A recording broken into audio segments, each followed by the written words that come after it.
I believe that this country's policies should be heavily biased in favor of non-discrimination.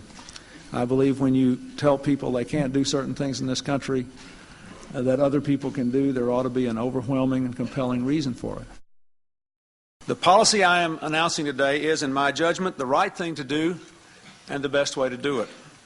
It is right because it provides greater protection to those who happen to be homosexual and want to serve their country honorably in uniform, obeying all the military's rules against sexual misconduct. It is the best way to proceed because it provides a sensible balance between the rights of the individual and the needs of our military to remain the world's #1 fighting force. The President consulted with his Joint Chiefs of Staff and indicated to us, as the President of all Americans and as the Commander-in-Chief of the Armed Forces, that he wanted to modify this policy. And he asked us to go study it. He didn't change it on the spot. He asked us to go study it with a goal toward showing a little more flexibility with respect to that policy. Don't tell us got to go, hey, hey, ho, ho. Don't ask, don't tell us got to go, hey, hey, ho, ho.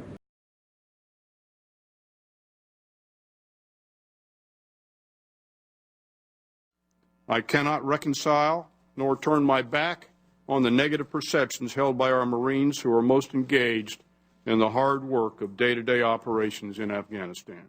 My sole focus, again, is the combat effectiveness of the units. And I'd like to, if you bear with me, one of the comments that came in on the online survey, not the town halls. This came from a Marine lieutenant who's a platoon commander.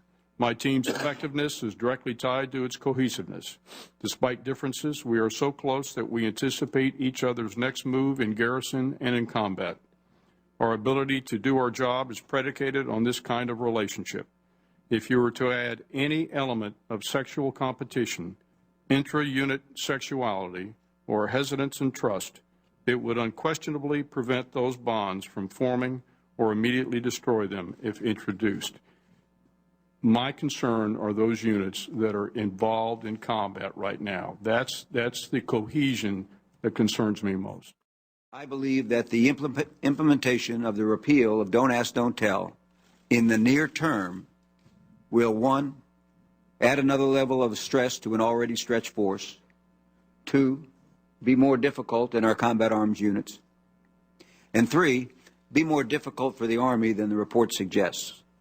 It is difficult for me as a member of the Joint Chiefs to recommend placing any additional discretionary demands on our leadership cadres in Afghanistan at this particularly demanding time. On September 11th, on that morning, I had gone down to the Pentagon for a meeting.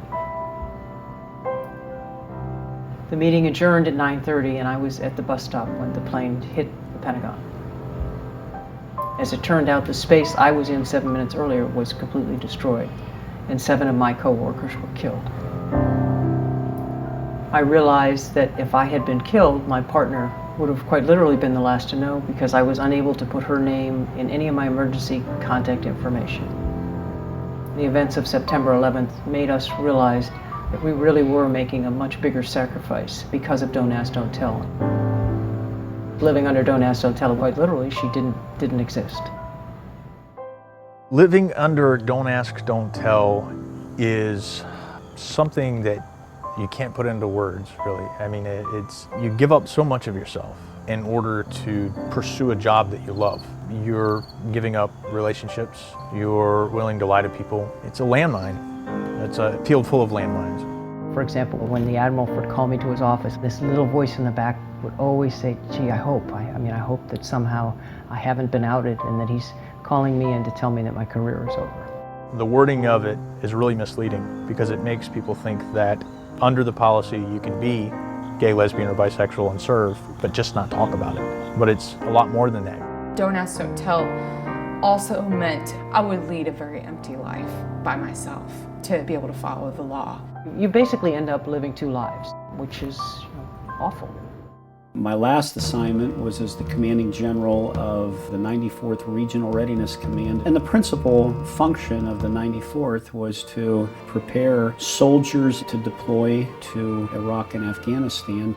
In my professional judgment as an old, straight, bald guy who spent 35 years in the military, don't ask, don't tell actually takes away from military readiness. You have critical, very, very difficult to fill military occupation specialties where we discharged fully qualified, fully trained combat veterans who are exactly what the military wanted, simply because we had a don't ask, don't tell law on the books, which most of the military thought didn't make sense. I was the top recruiter in the Army.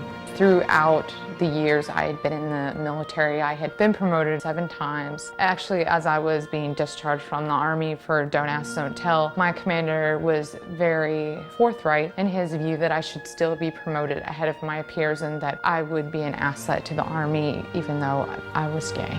As I progressed in my career, I moved relatively quickly, and I kind of had to weigh whether or not living up to the Navy's core values of honor, courage, and commitment, and living under Don't Ask, Don't Tell were compatible. I wrote a letter to my commanding officer letting him know what the situation was and was discharged. The notion that we're all created equal, that no matter who you are or what you look like, if you abide by the law, you should be protected by it. If you adhere to our common values, you should be treated no different than anyone else. We must continually renew this promise. This year, I will work with Congress and our military to finally repeal the law that denies gay Americans the right to serve the country they love because of who they are. It's the right thing to do. The mandate of this working group is to thoroughly, objectively, and methodically examine all aspects of this question and produce its finding and recommendations in the form of an implementation plan by the end of this calendar year.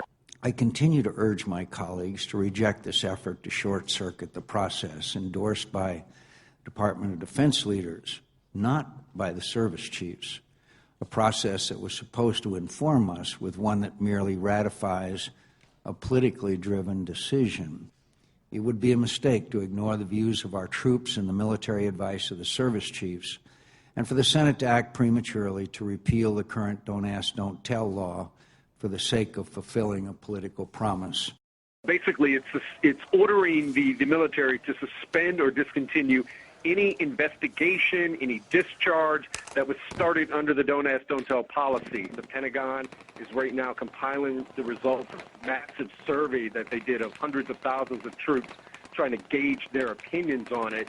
And that's really what the Obama administration, Pentagon, are waiting for, December 1st, when they get those results back. But in summary, a strong majority of those who answered the survey, more than 2/3, do not object to gays and lesbians serving openly in uniform. The findings suggest that for large segments of the military, repeal of Don't Ask, Don't Tell, though potentially disruptive in the short term, would not be the wrenching, traumatic change that many have feared and predicted.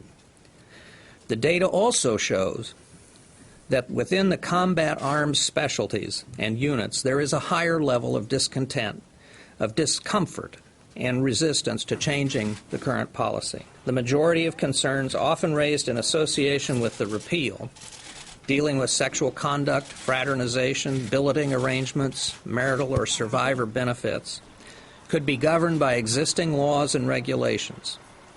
Existing policies can and should be applied equally to homosexuals as well as heterosexuals. The concerns of combat troops as expressed in the survey do not present an insurmountable barrier to successful repeal of Don't Ask, Don't Tell. This can be done and should be done without posing a serious risk to military readiness. We are not a nation that says, don't ask, don't tell. We are a nation that says, out of many, we are one. We are a nation that welcomes the service of every patriot. We are a nation that believes that all men and women are created equal.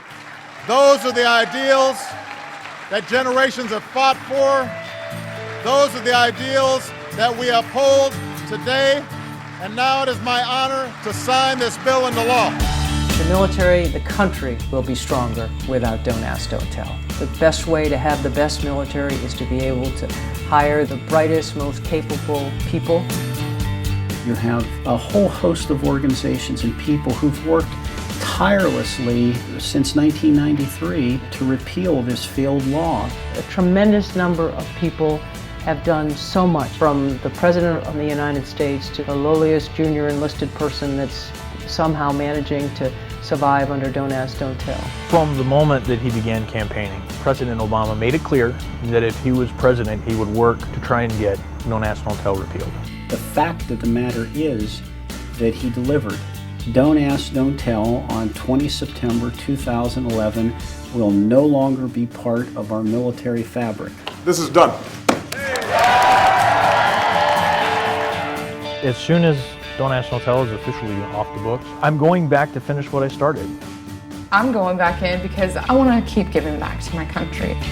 The soldiers, sailors, airmen, and Marines who want to return to the military deserve a handshake and a thank you from every American, because they are showing courage and integrity and a loyalty to country and their service that's almost unfathomable. And I would salute every one of them and be humbled to stand in the same formation with them. I think that the repeal of Don't Ask, Don't Tell says that our country is truly a country where freedom is respected.